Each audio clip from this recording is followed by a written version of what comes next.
চতুর্দিকে একটু জায়গা কম হচ্ছে।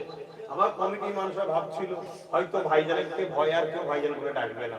আমি এতটুকু জানি, আগেও জানতাম, আজও জানি যে আজও বেলাল হুজুরের উত্তরসূরি আছে না নাই? আছে। সেদিন যেমন বেলাল হুজুরের ভারী পাথর চাপা দিয়েও মোহাম্মদ রসুল থেকে সরাতে পারেনি, আজও বেলালের উত্তরসূরিকে মোহাম্মদ রসুলের খানদান থেকে সরাতে পারবে না।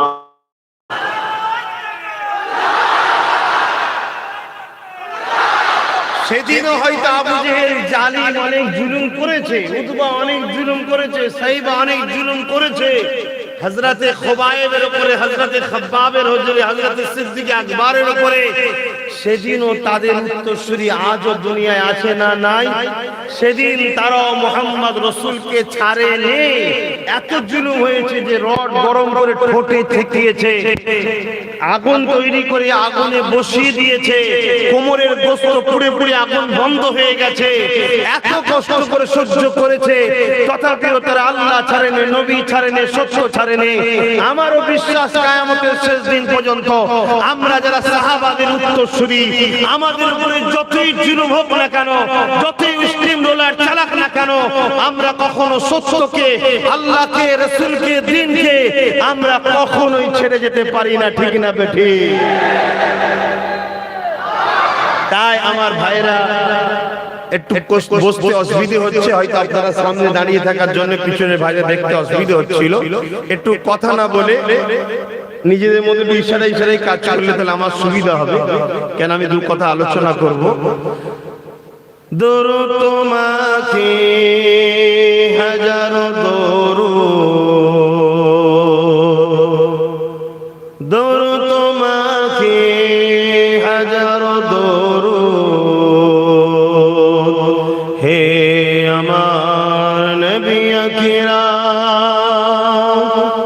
হে আমার নবী আকরাম, হে আমার নবী আকরাম। পাতার নদী গতির দ্বারা প্রবাহিত হলো তোমারই ছোঁয়ায়, পাতার নদী গতির দ্বারা প্রবাহিত হলো তোমারই ছোঁয়ায়, হে আমার নবী আকরাম, হে আমার নবী আকরাম।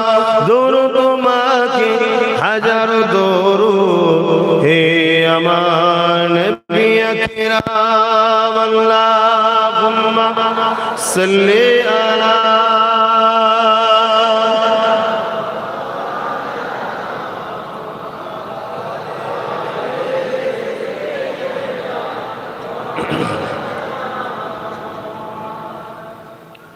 কালিমা লা ইলাহা ইল্লাল্লাহ, লা ইলাহা ইল্লাল্লাহ মুহাম্মাদুর রাসূলুল্লাহ। আল্লাহুম্মা সাল্লি আলা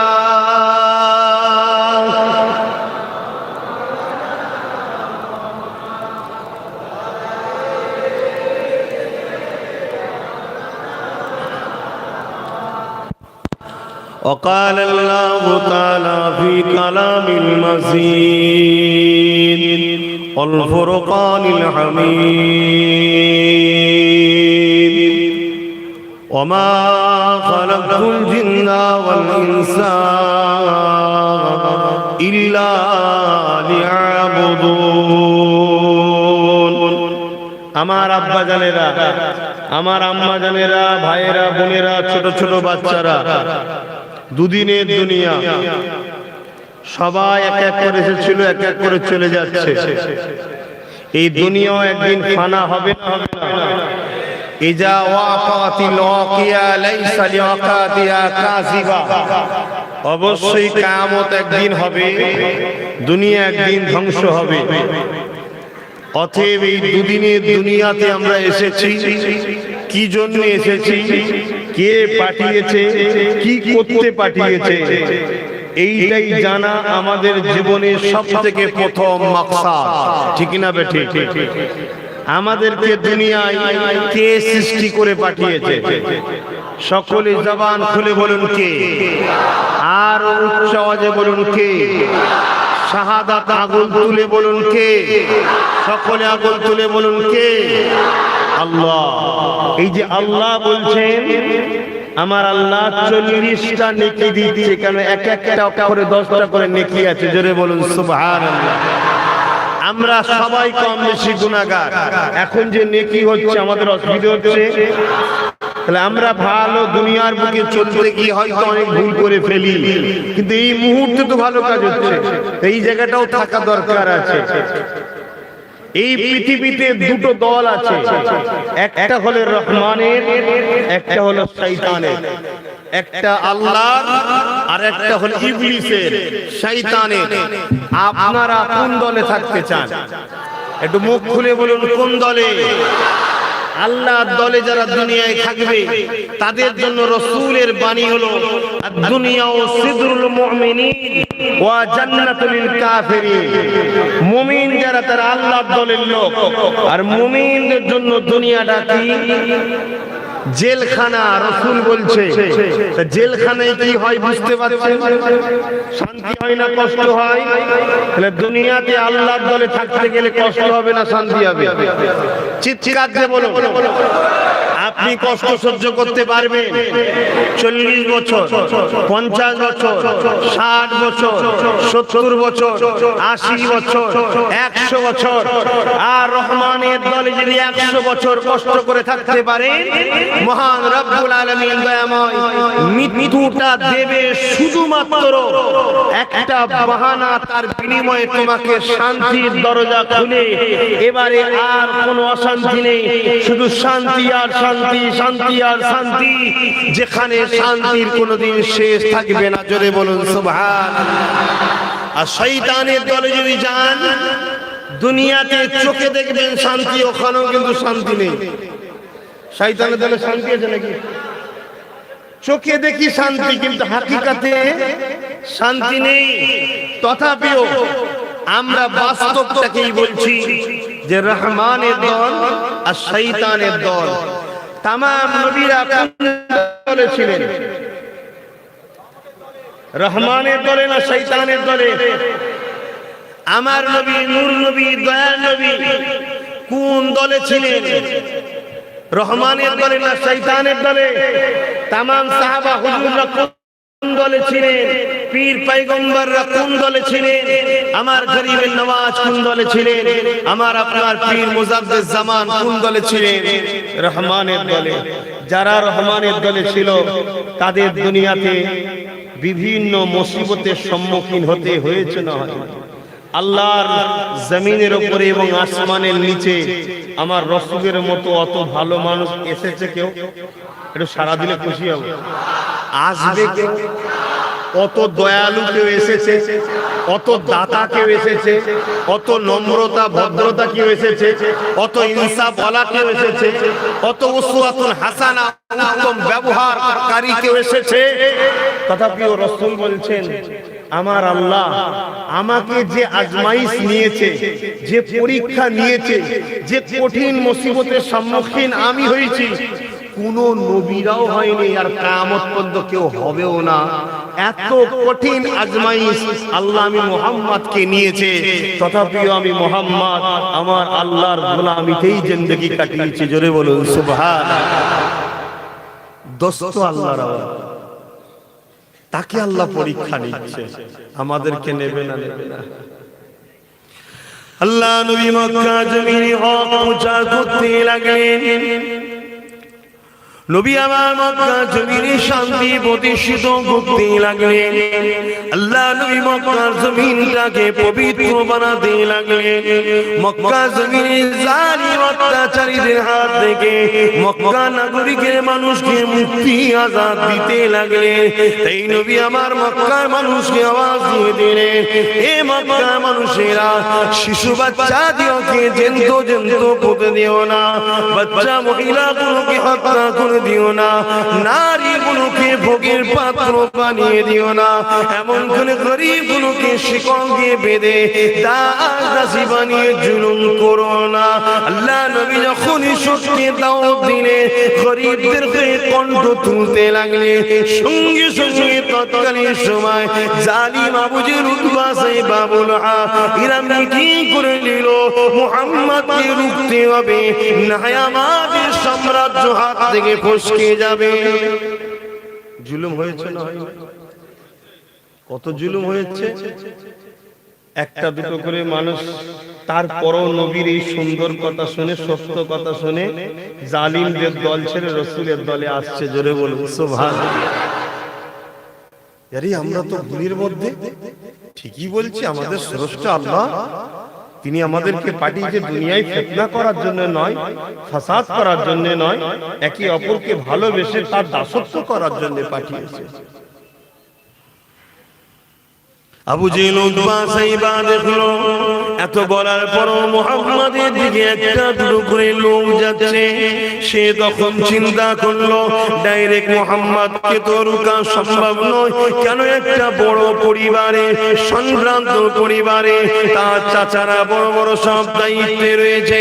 এই জন্য কি করলো, আমার রাসূলুল্লাহ দিকে যারা গিয়ে যায় তাদের উপরে জুলুম করতে লাগলো। কি জুলুম করেছিল যুবকরা শুনে রেখে দাও। গরম মরুভূমির বাড়ির উপরে চিৎ করে শুইয়ে দিয়ে তাদের বুকের উপরে বাড়ি পাথর দিয়ে বলেছিল মুহাম্মদকে ছেড়ে দে। তারা এক কথা বলেছিল, আমরা আমাদের জীবন দেব, মুহাম্মদকে ছাড়ব না।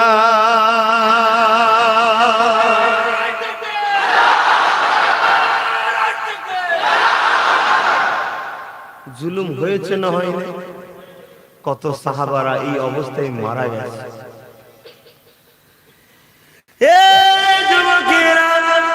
রহমতে নবী নবী চোখে পানি ফেলে কাঁদে, ও আমার আল্লাহ পাক, গুটি কত মানুষ আমাকে মেনেছে, তাদের উপরে কত জুলুম অত্যাচার হতে লেগেছে, তাদের জানগুলো পর্যন্ত চলে যেতে লেগেছে। ও আমার আল্লাহ, আপনার দিনের জন্য, ন্যায়ের জন্য, সত্যের জন্য, আপনার দুনিয়াকে যারা অশান্তি করতে লেগেছে তাদের হাতে বাঁচাবার জন্য আমি মুহাম্মদ কাজ করতে লেগেছি। আমার পাশে যারা সাথ দিচ্ছে তাদের উপরে জুলুম হতে লেগেছে, বেঁচে বেঁচে তাদেরকে মারতে লেগেছে।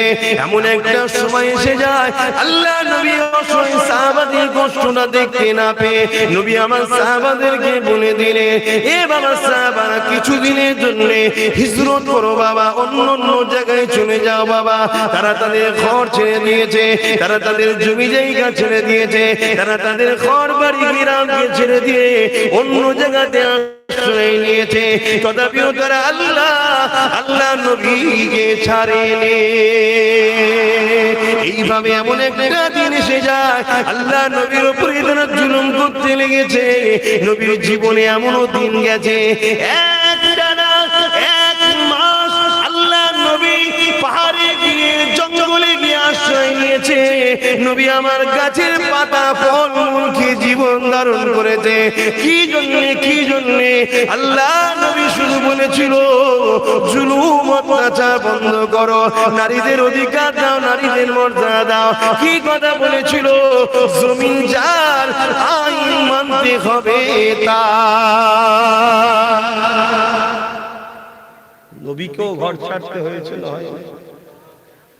সেই নবীর গোলাম আমরা। গোলামি করলে বাধা আসবে না? আসবে না।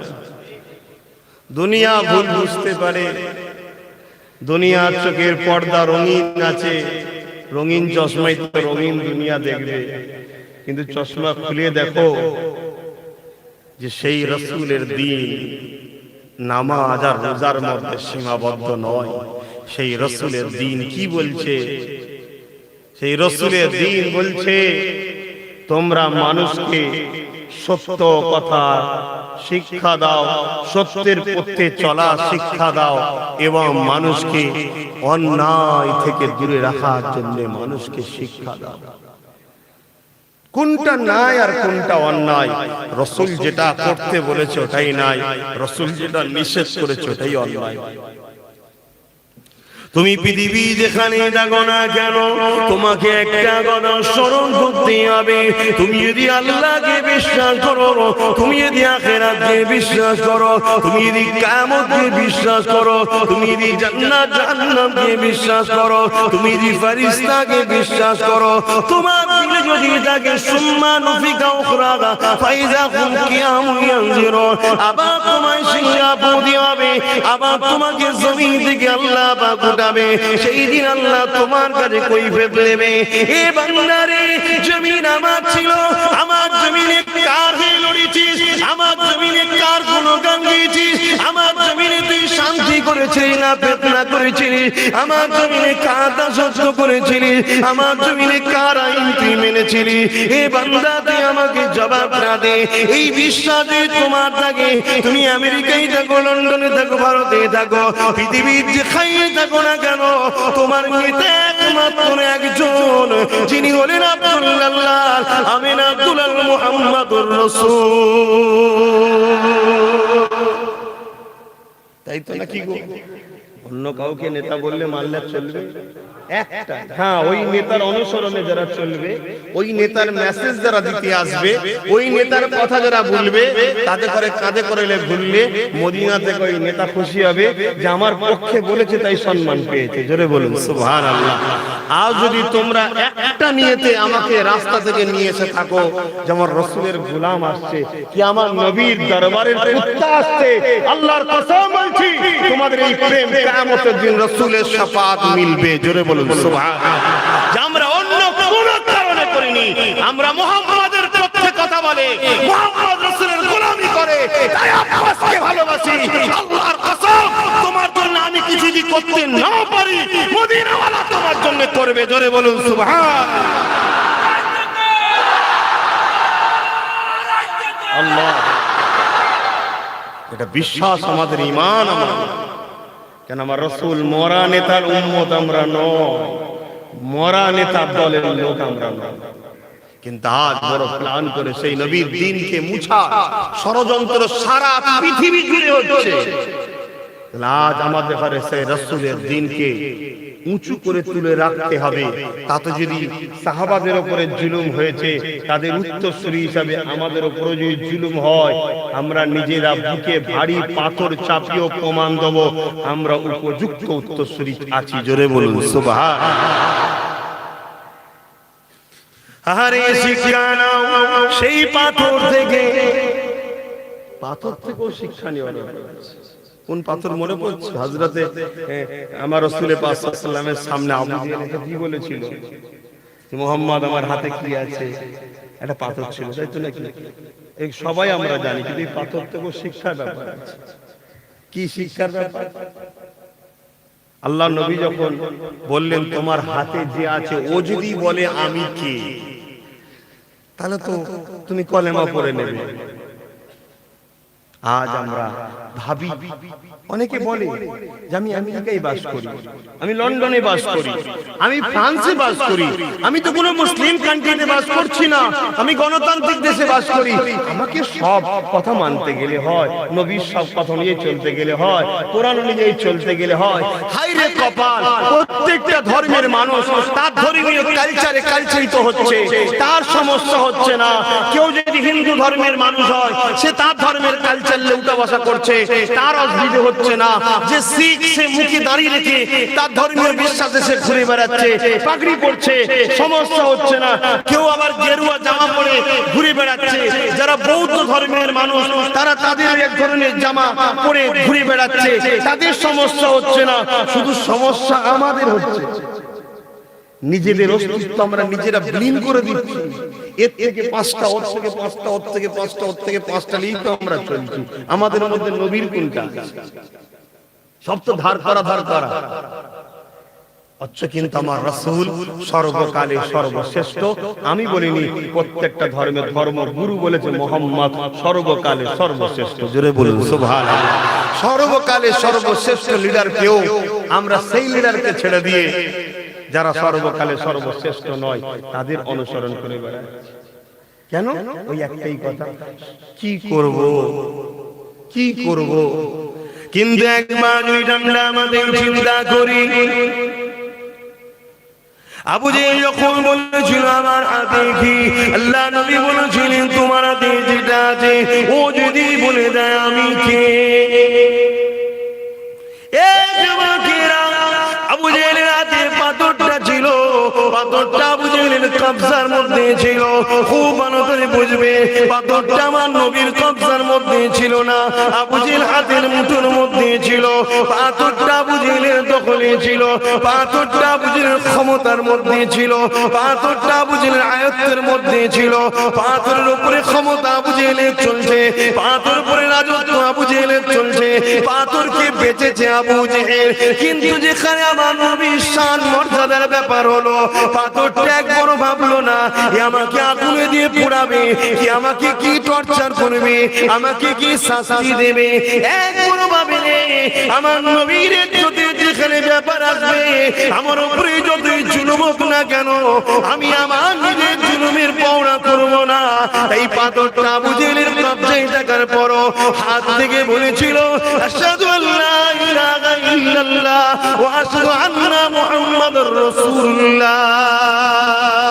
এই যুবকেরা গোলামি করলে কি মজা দেখো। আবু জেহেল রেগে গিয়ে ওই পাথরটা ছুঁড়ে দিয়েছিল, ওই পাথরটা গিয়ে কোথায় পড়েছিল, আরে যার গোলামি করেছো তার কদমে গিয়ে তো পড়বে। ওই পাথরটা আমার রাসূলুল্লাহর কদমে গিয়ে পড়লো। কার হাতে, কার কবজায়, কার দখলে, কোন দেশে, কার আয়ত্তে, কার রাজত্বে, ওসব দেখেনি। দেখেছে আমার রাসূলের শান, নবীর ইসলাম, নবীর ইজ্জত। একটা পাথর ঈমানের পরিচয় দিচ্ছে। দেখো কিভাবে মহব্বত করতে হয়। কিন্তু আজ আমরা সামান্য কিছু হলেই মন খারাপ হয়ে যায়। মন ভেঙো না, কেন? ঈমানদারদের জন্য হতাশার কোনো জায়গা নেই। ঈমানদারের যদি জ্বর হয়, যদি গুনাহগার হও, জানবে তোমার গুনাহ মাফ হচ্ছে, তাই জ্বর হয়েছে বা বিমার হয়েছে। জোরে বলুন সুবহানাল্লাহ। একই জিনিস, একই জিনিস মুসিবত। একটা ঈমানদারের হয়েছে, একটা ঈমানদার আল্লাহ ওয়ালার হয়েছে, একজন বেঈমানের হয়েছে। বেঈমানের উপর যখন মুসিবত হয় ওটা হলো শাস্তি, ঈমানদার গুনাহগারের উপর যখন মুসিবত হয় ওটা গুনাহ মাফের ওসিলা। আর ঈমানদার আল্লাহ ওয়ালার উপরে যখন মুসিবত আসে, জানবে ওর মাকামকে আল্লাহ বাড়াচ্ছে। জোরে বলুন সুবহানাল্লাহ। তাহলে মুসিবত এলে কি ঘাবড়ে গিয়ে মন খারাপ করলে চলবে? আল্লাহ পরীক্ষা নেন, ঠিক না? তিনি কত দিক দিয়ে পরীক্ষা নেন আল্লাহু আলাম। রাসূল পাক সাল্লাল্লাহু আলাইহি ওয়াসাল্লাম তো আল্লাহ পরীক্ষা নিয়েছেন না নাই? তবে আমাদের জন্য নবী মডেল, ওটা শিক্ষা। কিরম পরীক্ষা নিয়েছে বলছিলাম। কি অসুবিধা হচ্ছে? পিছনে যারা কষ্ট করে বসে আছেন পানি কাদাতে, অসুবিধা হচ্ছে আপনাদের? কিরম পরীক্ষা নিচ্ছে? সাহাবা হুজুররা ঘর ছেড়ে, গ্রাম ছেড়ে পালাচ্ছে জালিমদের অত্যাচারে।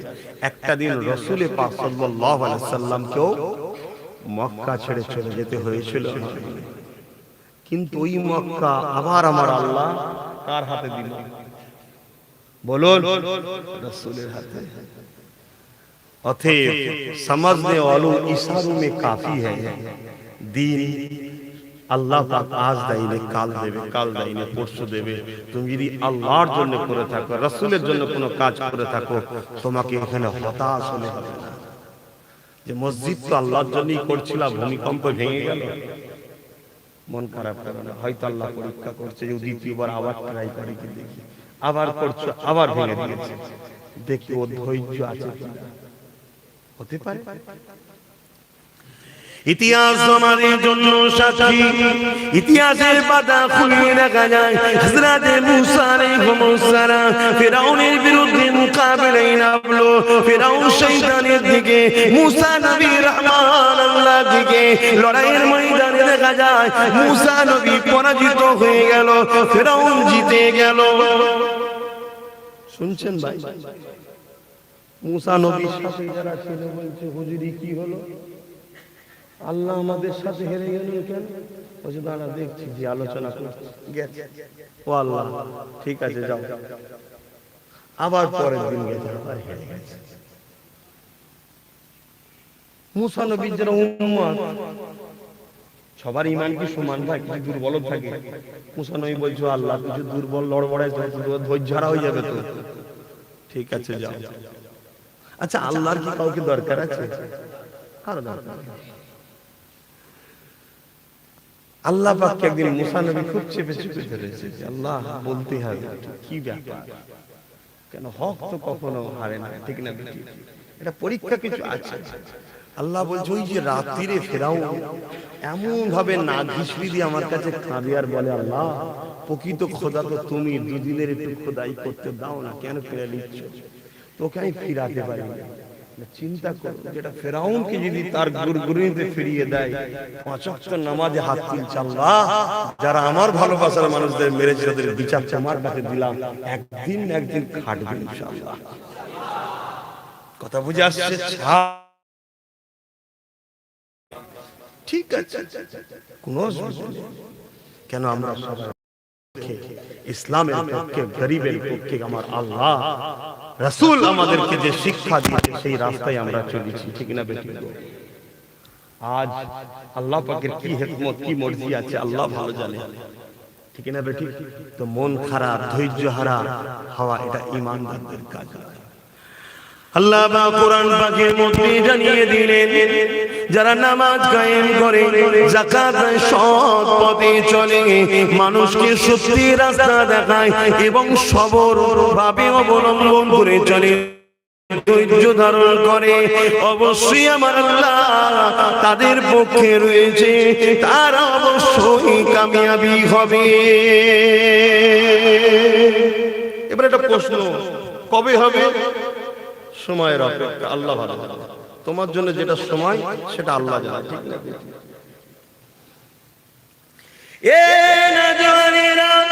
আল্লাহকে যদি ভালোবাসো, রহমানের রাস্তায় যদি চলো, সমাজে যদি তুমি নাই প্রতিষ্ঠিত করতে চাও, অর্থাৎ আল্লাহ দিন শান্তি প্রতিষ্ঠিত করতে চাও, মানবতাকে প্রতিষ্ঠিত করতে চাও, প্রেম যদি প্রতিষ্ঠিত করতে যাও, আমার রাসূলের রেখে যাওয়া শরীয়ত যদি প্রতিষ্ঠিত করতে চাও, এই রহমানের রাস্তায় চললে অনেক বাধা আসবে গো।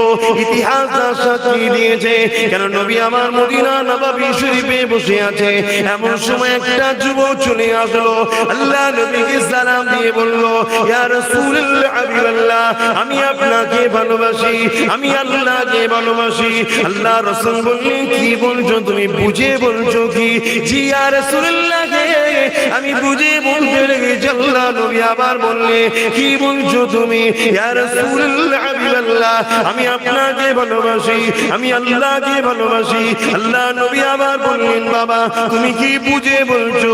জি হুজুর বুঝে বলছি, আমি আপনাকে ভালোবাসি, আমি আল্লাহকে ভালোবাসি। 3 বার বলার পরে নবী আমার একটাই উত্তর দিয়েছিলেন, বাবা ছেলে তৈরি হয়ে যাও বাবা। ইয়া রাসূলুল্লাহ হাবিবাল্লাহ, কিসের জন্য তৈরি হয়ে যাব? আল্লাহ নবী বলেছিলেন তুমি আল্লাহকে ভালোবাসো, আমার আল্লাহর পক্ষে তুমি থাকতে চাও, রহমানের রাস্তায় চলতে চাও, রহমানের হয়ে কাজ করতে চাও, আমার আল্লাহ তোমাকে পরীক্ষা নেবে। ওই পরীক্ষা বড় মুসিবত হবে রে বাবা। ওই পরীক্ষাটা হতে পারে তোমাকে আল্লাহ সন্তান কেড়ে নিয়ে পরীক্ষা করতে পারে, ওই পরীক্ষাটা হতে পারে আল্লাহ তোমাকে গরিব বানিয়ে পরীক্ষা নিতে পারে, ওই পরীক্ষা হতে পারে আল্লাহ তোমাকে বিশাল ধন সম্পদের মালিক করে পরীক্ষা করতে পারে, ওই পরীক্ষা হতে পারে আল্লাহ তোমাকে রাজ ক্ষমতা দিয়ে পরীক্ষা করতে পারে, ওই পরীক্ষা হতে পারে আল্লাহ তোমাকে এলাকার নেতা মোরব করে পরীক্ষা নিতে পারে, ওই পরীক্ষা বিভিন্ন ধরনের হবে।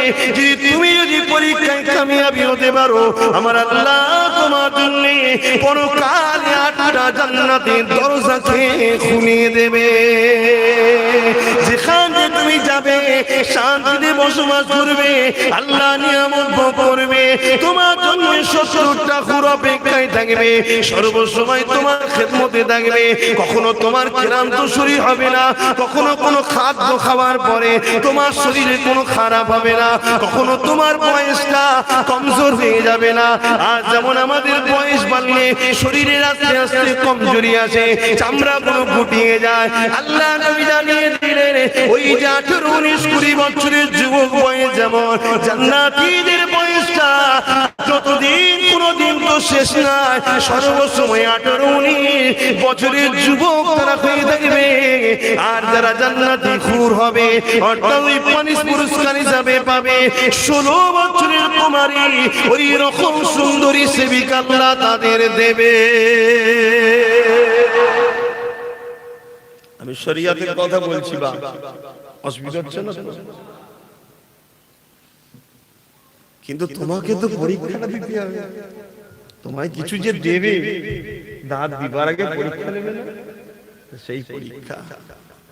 তাহলে আল্লাহ রসুল কি বললেন? যারা আল্লাহকে ভালোবাসবে বলবে, রসুলকে ভালোবাসবে বলবে, তাদেরকে আল্লাহ পরীক্ষা নেবে না? আমরা যদি ইতিহাস দেখি, আল্লাহ রসুলের সাহাবাদের মধ্যে থেকে সর্বপ্রথম একজন মা মহিলা হযরত সুমাইয়া। আপনাদের মহল্লায় সর্বপ্রথম একজন মহিলা আম্মা জান সুমাইয়া। আমি কি বলেছি? 4:45 পর্যন্ত জলসা হবে, তারপরে নামাজ আদায় করব। আম্মা জান কি? সুমাইয়া। ইসলামের জন্য, আল্লাহর জন্য সর্বপ্রথম যে জান দিয়েছে সে কোনো পুরুষ নয়, একজন নারী। জোরে বলুন সুবহানাল্লাহ। আর আজকে আমাদের আম্মারা বোনেরা আমরা কি করছি? ভুল বুঝবেন না, হয়তো কোনো মা বোন ভাবতে পারে যে আমি কি করব, আমার স্বাধীনতা। ও পীর সাহেব, মৌলভী সাহেব, তোমাকে বলতে হবে না। অবশ্যই আম্মা আপনার স্বাধীনতা, কিন্তু আপনি আপনার নয়, আপনি হলেন আল্লাহর। জোরে বলুন সুবহানাল্লাহ। আপনার আল্লাহর কথা তো আপনাকে শুনতে হবে, তো সেই আল্লাহর কথা তো আপনাকে বলছি। আম্মা জান সুমাইয়া ইসলামের প্রথম নারী, যে রাসূলের জন্য জান দিয়েছে, আল্লাহর জন্য জান দিয়েছে। কি অপরাধ ছিল তিনার? বলেন না, কি অপরাধ? অপরাধ একটাই, আবু জেহেলের দিকে যায়নি, আবু জেহেলকে সাপোর্ট করেনি, উতবাকে সাপোর্ট করেনি, আবু লাহাবকে সাপোর্ট করেনি, জালিমদের দিকে যায়নি, শয়তানের রাস্তায় যায়নি, মদের দিকে যায়নি, খারাপ বুরাইয়ের দিকে যায়নি, সুদের দিকে যায়নি। সে গিয়েছিল কোথায়? মুহাম্মদ রাসূলের দেখানো রহমানের রাস্তায় গিয়েছিল। এই জন্য আবু জেহেল আম্মা জান সুমাইয়াকে অর্ধ উলঙ্গ করে ঘোড়ার পায়ে, ভালো করে শোনো, সামান্য একটু চাপ দিলেই ছিটকে মন খারাপ করে পালালে হবে। খারাপ লাগছে কথা? অর্ধ উলঙ্গ করে ঘোড়ার সাথে দড়ি বেঁধেছে, আর আম্মা সুমাইয়ার পায়ে দড়ি বেঁধেছে। মরুভূমির বালির উপর দিয়ে টেনে নিয়ে যাচ্ছে, পিঠের এখান থেকে চামড়াটা গুটিয়ে ঘাড়ে জড়ো হয়ে গেছে। মরুভূমির বালিতে খালি পায়ে হাঁটা যায় না, সেই বালিতে আবার কত গরম। এই অবস্থায় ফেলে দিয়ে আবু জেহেল বলছে, এখনো সময় আছে, মুহাম্মদ ছেড়ে দিয়ে আমাদের দল কর, রহমানের দল ছেড়ে দিয়ে শয়তানের দলে আয়। এটাই তো আল্লাহর পরীক্ষা। আজকে আম্মা ইতিহাস না, আল্লাহ দেখাতো আমার আল্লাহর প্রেমিকরা কারা হয়, এটা আমরা জানতে পারতাম। প্রেম কাকে বলে বুঝতে পারতাম। আজ আমাদের ঘরে ইতিহাস করে যেতে হবে, আমাদের পরের জেনারেশন বলবে আব্বাস সিদ্দিকী অমুক ছিল, সর্বদিক দিয়ে তার উপরে টর্চার হয়েছে, তথাপি শয়তানদের কাছে মাথা নত করেনি, রহমানের কাছে মাথা নত করেছিল। জোরে বলুন আল্লাহ যেন তৌফিক দেয়, বলুন আল্লাহুম্মা আমিন। আল্লাহ যেন আপনাদের ঘরেও তৌফিক দেয়, বলুন আল্লাহুম্মা আমিন। আম্মা জান সুমাইয়াকে এইভাবে কষ্ট দিয়ে যখন মরুভূমির বালির উপরে শুইয়ে রেখেছে, বুকে ভারী বাদল চাপিয়ে দিয়েছে, এদিকে পিঠে চামড়াটা ছিঁড়ে কাঁধের কাছে জড়ো হয়ে গেছে, ওর একটা জ্বালা যন্ত্রণা, রক্ত ঝরতে লেগেছে, তারও একটা জ্বালা যন্ত্রণা, আবার বুকের উপরে ভারী পাথর, তারও একটা যন্ত্রণা। আবু জেহেল এই সময় সে বলতে লেগেছে, এ সুমাইয়া, এখনো সময় আছে, আল্লাহকে ছেড়ে দাও, মুহাম্মদকে ছেড়ে দাও, রহমানের দল ছেড়ে দিয়ে শয়তানের দল আমাদের দিকে চলে আসো। আম্মা জান সুমাইয়া একটা কথা বলেছিল, আমার শরীরের উপরে জুলুম করতে পারবি, আমার গায়ের চামড়াকে তোরা ছাড়িয়ে নিতে পারবি, আমার শরীরের অঙ্গ প্রত্যঙ্গকে কেটে কেটে টুকরো টুকরো করতে পারবি, তোদের হাতে ক্ষমতা আছে, প্রশাসন তোদের কথা শুনবে, তোদের হাতে পাওয়ার আছে, জেলে তোরা জোর করে ভরে দিবি। এ আমাদের শুনে রেখে দে, আমি সুমাইয়ার অন্তরে এমন জায়গায় আল্লাহ নবীকে বসিয়ে দিয়েছি, ওই জায়গাতে কোনোদিন আল্লাহ রসুলকে বার করতে পারবি না। তো পরীক্ষা আমাদের জন্য, এ শিক্ষা তো আল্লাহ আমাদের দিচ্ছে। দেখো আমার প্রেমিকরা এরকম হয়, শুধু আব্বাস সিদ্দিকী বললে হবে না, আল্লাহ তোমায় ভালোবাসে বললে হবে না। ভালো যখন বাসো সে তোমায় পরীক্ষা নেবে, ওই পরীক্ষাতে তোমাকে কামিয়াব হতে হবে। ধৈর্য ধরতে পারবেন? পরীক্ষা দিতে পারবেন? আজান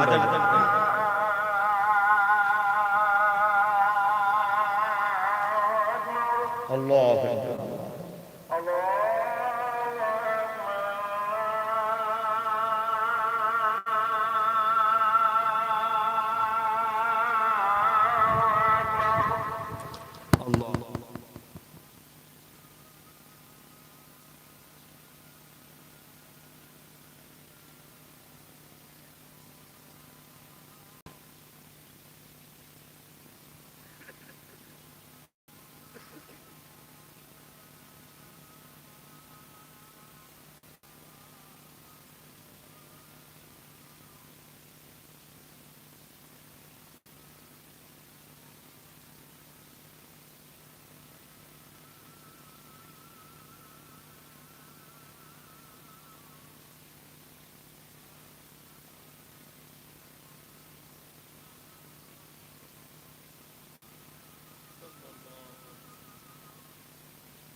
درود شریف اللہم صلی علی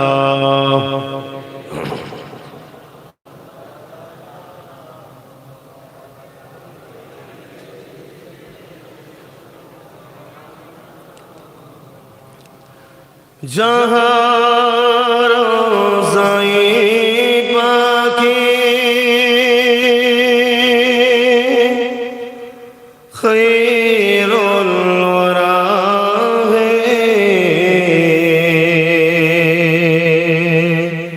وہ جنت نہیں ہے تو پھر اور کیا ہے؟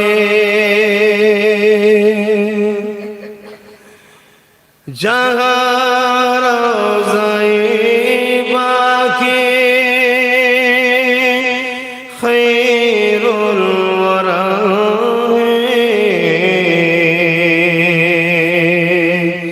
وہ جنت نہیں ہے تو پھر اور کیا ہے؟ کہاں میں مدینے کی گلیاں ایک قسمت نہیں ہے تو پھر اور کیا ہے؟ جہاں روضۂ پاکی خیر الورا ہے وہ جنت نہیں ہے تو پھر اور کیا ہے؟ اللہم صلی علی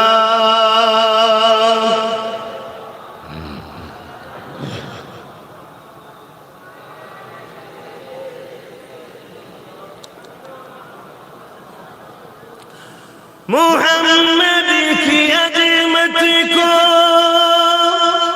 क्या पूछते हो, मोहम्मद की अजमत को क्या पूछते हो, क्यों साहिबे कबा को सेंटेरे बसर की सरे अरसे मेहमान नवाजी ए अजमत नहीं है तो फिर और क्या है। अल्लाहुम्मा सल्ली अला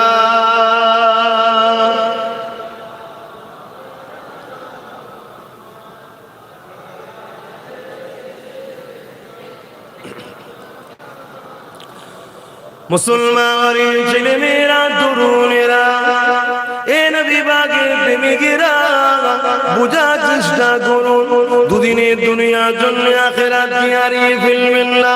আল্লাহ পাক আমাকে আপনাকে দুনিয়া জমিনে পাঠিয়েছে আল্লাহ পাকের দাসত্ব করার জন্য। নামাজ যেমন আল্লাহ পাকের দাসত্ব, রোজা যেমন আল্লাহ দাসত্ব, হজ যেমন আল্লাহ দাসত্ব, দান খায়রাত যেমন আল্লাহ দাসত্ব, মা বাপের সেবা যেমন আল্লাহ দাসত্ব, গরীব অসহায়দেরকে দেখাশোনা করা এটাও আল্লাহ দাসত্ব। আল্লাহর জমিনে আল্লাহর বিচার, আল্লাহর জমিনে আল্লাহর বিচার প্রতিষ্ঠিত করাটাই আল্লাহ পাকের দাসত্ব। এক কথায় নবী পাক যা বলেছে আমাদেরকে সেটাই করতে হবে।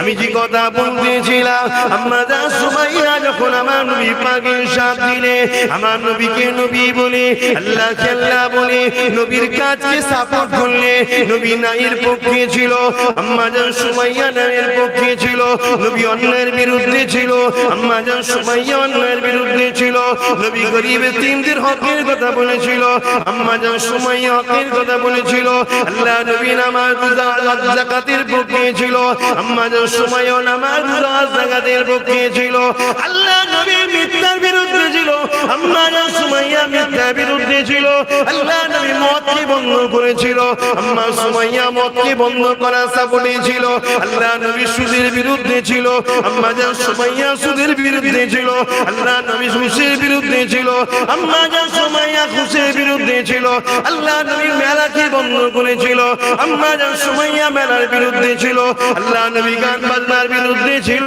আম্মা জান সুমাইয়া গান বাজনার বিরুদ্ধে ছিল।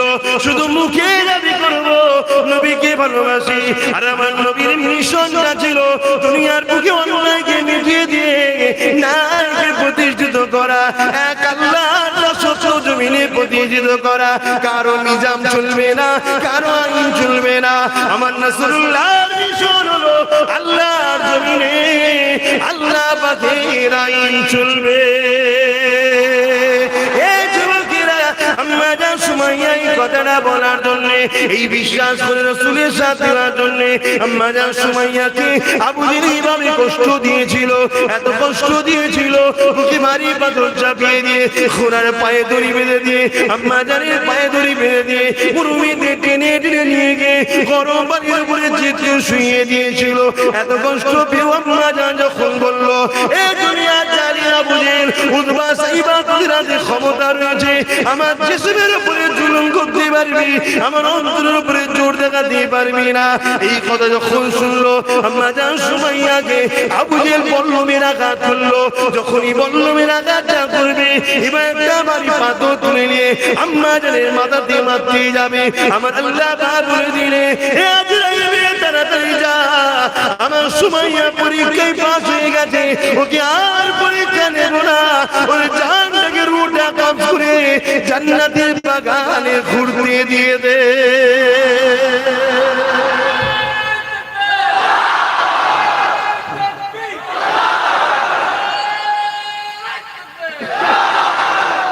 আজ এই ওয়াজ করছি, কিছু লোক মানবে, কিছু লোক মানবে, আগেও ছিল কিছু লোক মেনেছে, কিছু লোক মানেছে, তাই তো না? কি গো, আপনি মানবেন আপনি শান্তি পাবেন, আপনি মানবেন না আপনি কষ্ট পাবেন, এই হচ্ছে ব্যাপার।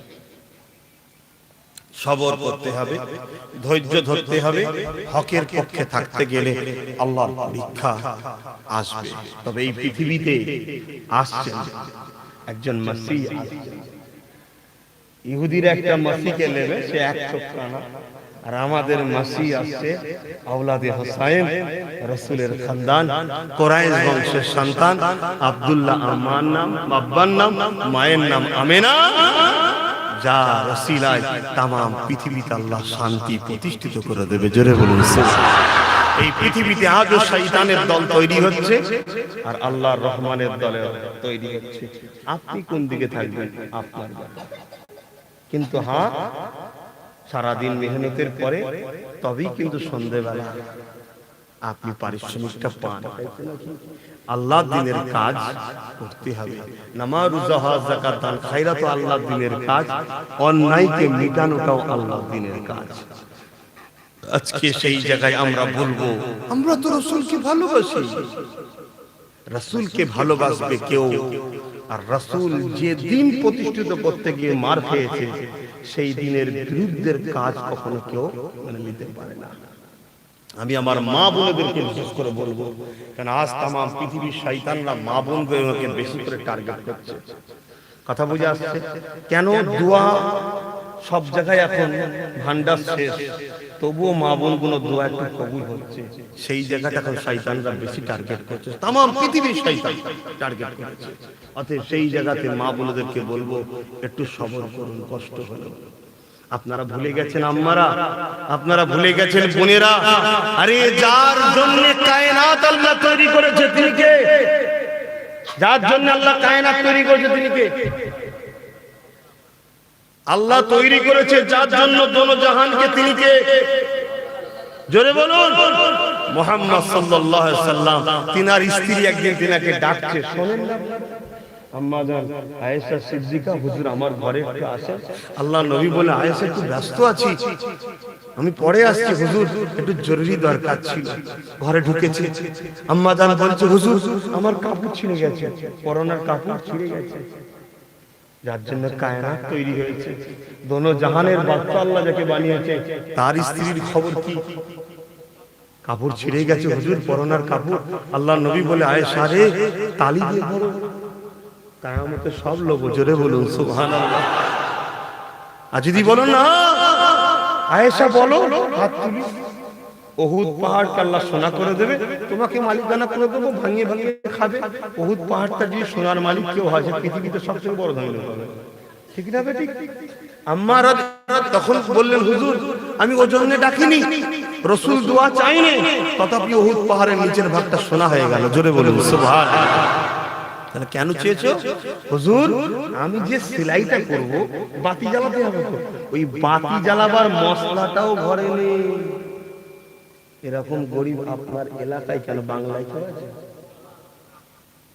হুজুর আপনাকে ডেকেছি, আপনার চেহারার জ্যোতিতে বসে বসে বসে বসে সেলাই করে নেবো। জোরে বলুন। আমার আম্মারা বোনেরা ভালো দানে শুয়ে রেখে দেন, ছেলে হিসাবে মায়েদেরকে, ভাই হিসাবে ভাইদেরকে বোঝাতে এসেছি, কাউকে জোর করব না।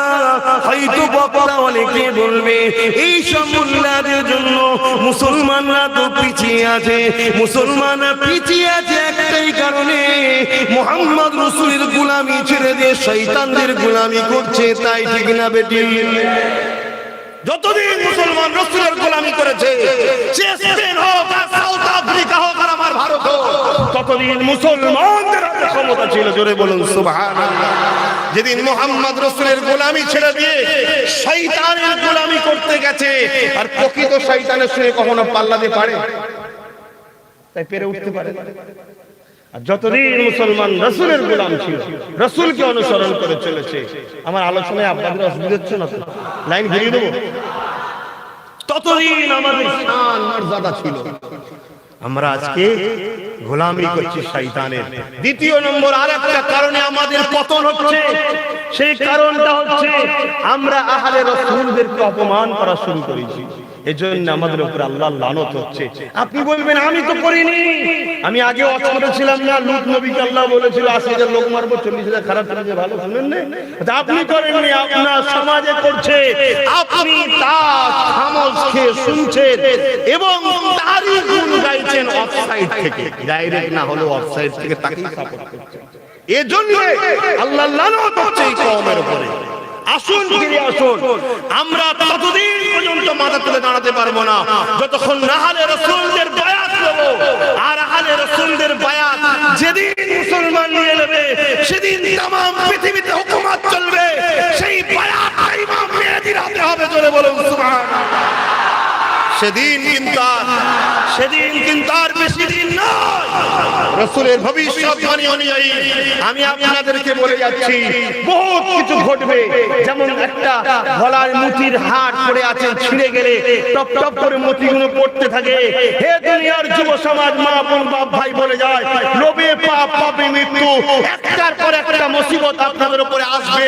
এই বিমার চলে যাবে, যাওয়ার পরে আবার কিছু আসবে, আবার কিছু আসবে, আবার কিছু আসবে, এবং সবথেকে ভয়ানক যেটা আসবে সেটা হলো ভূমিকম্প আসবে। এবারে ভূমিকম্প। আব্বাস সিদ্দিকী বদদুয়া করছে না, হয়তো আর বদদুয়ার নামে কেউ কেস করতে পারে না, যেমন করেছিল আগে। করে কি যা আসবে, কথা বুঝে আসছে না? এবারে আসবে ভূমিকম্প, খরা আসবে, একটার পর একটা মুসিবত। দুটো কারণ, এক, আমরা রাসূলের গোলামি ছেড়েছি। কেন? রাসূল বলে গেছে তোমাদের কাছে তিনটে দিয়ে রেখে গেলাম, তার মধ্যে একটা হলো কিতাবুল্লাহ, আল্লাহর কিতাব। দ্বিতীয় নম্বর সুন্নতে রাসূলি, রাসূলের সুন্নাত যে মানবে সে কিতাবটাকে মেনে নিল, জোরে বলুন সুবহানাল্লাহ। তিন নম্বর হলো আহলে বাইতি, আমার আহল যে ঘরে রেখে গেলাম কিয়ামত পর্যন্ত হুসাইনের খানদান, হাসানের খানদান, সিদ্দিক আকবরের খানদান, ফারুক আজমের খানদান, আব্বাসের খানদান, রাসূলের চাচা, এই যে খানদান এটা কিয়ামত পর্যন্ত চলবে। তাদেরকে তোমরা ধরো, ধরা তো দূরের কথা, যারা তাদেরকে গালি দেয়, মন্দ দেয়, তাদেরকে আমরা গাল মন্দ দেওয়া লোকেদেরকেই সাপোর্ট করি। আল্লাহর লানত হবে না? যদি বলো হুজুর তোমার রস চলবে না, তো চলবে না, তো অপেক্ষায় থাকো না, বাপ খুব তাড়াতাড়ি সব আসছে, চিন্তা কোনো কারণ নেই। তবে হ্যাঁ, রাসূল বলেছে তারা বেঁচে যাবে। মৃত্যু তো সবার হবে, তাই তো নাকি গো ভাই? যে ভারতের প্রধানমন্ত্রী সেও মরবে, রাজ্যের মুখ্যমন্ত্রী সেও মরবে, আব্বাস সিদ্দিকও মরবে, আমেরিকার প্রেসিডেন্টও মরবে, ফুরফুরার পীর সাহেবরাও মরবে, তোমার গ্রামের মৃত্যু তো সবার হবে। কিন্তু মৃত্যু পরও বাঁচলো না মরলো, ওটাই বড় ব্যাপার, ঠিক তো নাকি গো? অর্থাৎ জান্নাতে গেল না জাহান্নামে গেল। রাসূল বলল এই রকম মুসিবতও বাঁচার রাস্তা তারাই পাবে যারা সেজদা অবস্থায় থাকবে, জোরে বলুন সুবহানাল্লাহ। তাই ছেলেদেরকে বলবো, বিশেষ করে যুবকদের আর বোনগুলোকে বলবো, মাথা নত করো, আল্লাহর কাছে সেজদা করো। আর আল্লাহকে সেজদা করবে, আর বাইরে বেরিয়ে আল্লাহর দুশমনদের ঘরে ঘুরবে, হয় কখনো চিটিংবাজি করা। যদি বলে আল্লাহর দুশমনকে, আল্লাহ যেটা অপছন্দ করে সেইগুলো যারা প্রতিষ্ঠিত করতে চাইছে তারা আল্লাহর বিরুদ্ধে না পক্ষে, জোরে বলুন। এটা তো বুঝতে হবে আমাদের ঘরে। আসেন আমার রাসূলুল্লাহ ঘরের কথা একটু বলি, আমার আপনারা বোনেরা একটু মন দিয়ে শুনে রেখে দেন, মাইকের আওয়াজ কত দূর যাচ্ছে একটু মন দিয়ে শুনে। এ না জওয়ানেরা, মায়েরা, বোনেরা, আমার রাসূলুল্লাহর পরিবারের কথা তো বললাম, এবার নবীর বেটির ঘরে একটু যাই তো দেখি রাসূলুল্লাহর বেটির ঘরটা কেমন ছিল। আল্লাহ নবীর বেটি খাতুনে জান্নাত, যার মাকাম আল্লাহ কতটা দিয়েছে শুনে রেখে দাও, যুবকেরা জেনে রেখে দাও। কিয়ামতের দিন যেদিন ঘোষণা হয়ে যাবে, ময়দানে মাশর চলতে লাগবে, সমস্ত নবীরা দাঁড়িয়ে থাকবে, সমস্ত ওলি পীর পয়গম্বররা দাঁড়িয়ে থাকবে, আমরা সবাই সেখানে দাঁড়িয়ে থাকবো। তামাম পৃথিবীতে যত মানুষ এসেছে সবাই ময়দানে মাশরে থাকবে। এই কিয়ামতের দিনে হঠাৎ করে খাতুনে জান্নাত আল্লাহ কাকে বলতে লাগবে, ও রব্বি আল্লাহ, আমার হাসানকে কেন বিষ খাইয়ে শহীদ করা হয়েছিল, আমার হোসাইনকে কেন কারবালাতে শহীদ করা হয়েছিল। আল্লাহ যাকে তুমি এত ভালোবাসো, আমার হাসানকে অনেকবার বিষ খাইয়েছিল, আমার হাসান বিষকে হজম করে নিয়েছিল, শত শেষেতে আমার হাসানকে হীরাকে গুঁড়ো করে খাদ্যের সঙ্গে মিশিয়ে দিয়েছিল। পেটের মধ্যে গিয়ে ওই হীরাটা নারীগুলোকে কেটে কেটে টুকরো টুকরো করেছিল, কলিজা থেকে শুরু করে সব টুকরো টুকরো করে ফেলেছিল। যখনই হাসান কথা বলতো, মুখ দিয়ে কলিজার টুকরো, নারীর টুকরো সব কিছু বেরোতে লাগলো। এত কষ্ট দিয়ে আমার বাচ্চা কেন শহীদ হয়েছিল, আর আমার হাসান কেন কারবালার জমিনে পানি পেল না? তার বাচ্চাকে যখন পানি পান করাতে গেল, তীর এসে আসগারের গলায় লেগে গিয়েছিল। ও আমার আল্লাহ, আজ সেই বিচারের দিন আমি জানতে চাই, আমার আল্লাহ ভবিষ্যৎ রাসূলের দিকে তাকাবে, আমার নবী পাক বলবে, আমার পরিবার টুকরি খাতুনে জান্নাত, তুমি যাও, তোমার সন্তানদের দায়িত্বটা আমার হাতে ছেড়ে দাও। হযরত ফাতেমা বলবে, আল্লাহ আমি কি একা যাব? না না না, তোমার সোহরা আলীকে নিয়ে চলে যাও। হযরত আলী বলবে, আল্লাহ পাক আমি কি একা যাব? না না, হাসান হুসাইনকে সাথে নিয়ে যাও। এ যুবকেরা, যখন খাতুনে জান্নাত জান্নাতের দিকে যেতে লাগবে, জান্নাতি লিবাস উড়িয়ে দিয়ে গায়েবী আওয়াজ এসে যাবে, এ ময়দানে মাশরের বাচ্চারা মাথাটা হ্যাঁ করে নাও, আল্লাহ নবীর নওয়াসা, আল্লাহর খাস বান্দি খাতুনে জান্নাত জান্নাতে তো সহ্য করতে হবে। বুঝতে পারছেন মাইকের আওয়াজে? আজ বলো, তোমার কথা শুনলাম না, সময় হলে তো তওবা করে নেব। মা সুযোগ পাবে না, সুযোগই দেবেন আল্লাহ। আরে আল্লাহ নবী খাতুনে জান্নাতের ঘরে গেল, যে কালাম দিয়ে বলল, বেরি ফাতেমা রে, ঘরে কিছু খাবার কি আছে? আমি তোমার আব্বা 3 দিন খাই না, আমার সঙ্গে একজন মেহমান এসেছে 2 দিন খাই না। খাতুনে জান্নাত কি বলেছিল, আব্বা আপনি বসে যান, খাবারের ব্যবস্থা করে দিচ্ছি। খাতুনে জান্নাত ঘরে চলে গেল, নামাজের মুসাল্লা বিছিয়ে দিল, মুসাল্লা বিছিয়ে দিয়ে আল্লাহর কাছে হাত তুলে দোয়া করতে লেগেছে, ও রব্বে আল্লাহ, আজ আমি ফাতেমা 3 দিন খাইনি, আল্লাহ আমার 3 দিন খাইনি, আমি ফাতেমা আপনাকে অবজেকশন দিচ্ছি না, আপনি যাতে রাজি ফাতেমা তাতে রাজি। কেন ফাতেমা তো ফাতেমা নয়, ফাতেমা তো আল্লাহ তোমার, তুমি তো আমায় সৃষ্টি করেছো, রিজিক তো তুমি দেবে, হাত তো আমাকে দিয়েছো তুমি, চোখ তো তুমি আমাকে দিয়েছো, এই শরীর তো তুমি আমাকে দিয়েছো, খিদার জ্বালাটা তোমার, যে পার্স তুমি আমাকে দিয়েছো, খাদ্য তলিটাও তো তুমি আমায় দিয়েছো, এই পুরো শরীরটাই আল্লাহ তোমার, তাই তুমি যে হালে রেখেছো এতে ফাতেমার কোনো অবজেকশন নাই। আল্লাহ শরীফুল আলী 3 দিন খাইনি, আলীরও কোনো অবজেকশন তোমার উপরে নাই। আমার পুরো বাচ্চা হাসান হোসেন, তারাও 3 দিন খাইনি, আল্লাহ কোনো অবজেকশন তোমার উপরে নাই। ওয়াজ শুনলে হবে না, বুঝতে হবে। বসে বসে ভেবে ভেবে দেখো, তোমাদের কারো সংসারে এমন কি গরিব রয়েছে যার জন্য কায়নাত তৈরি করলো, যার বাচ্চা কারবালায় শহীদ হলো, যার বাচ্চাকে বিষ পান করানো হলো, সেই ফাতেমা জান্নাতে যাচ্ছে, আর আমরা তাদের খানদানের বিরোধী করে, তাদের বংশধরদের বিরোধী করে, তাদের গোলামদের বিরোধী করে আমরা যদি মনে করি নাজাত পেয়ে যাব, অতটা সহজ নয়, সহজ নয়। শুনে রেখে দাও, মক্কা শরীফে যারা গেছে বা ঘরে গিয়ে ফটো আছে দেখে নেবে, ওই মক্কা শরীফে কাবার দেয়ালের সাথে একটা ছোট্ট প্রাচীর দিয়ে ঘিরে আছে, ওর ভেতরে দাঁড়িয়ে কেউ যদি নামাজ পড়তে পড়তে পড়তে পড়তে মারা যদি যায়, আর যদি তার অন্তরে আমার রাসূলের শানে বিয়াদবি গুস্তাখি থাকে, আল্লাহর কসম শুনে রেখে দাও, ওই মানুষটা তথাপিও জান্নাতে যাবে না।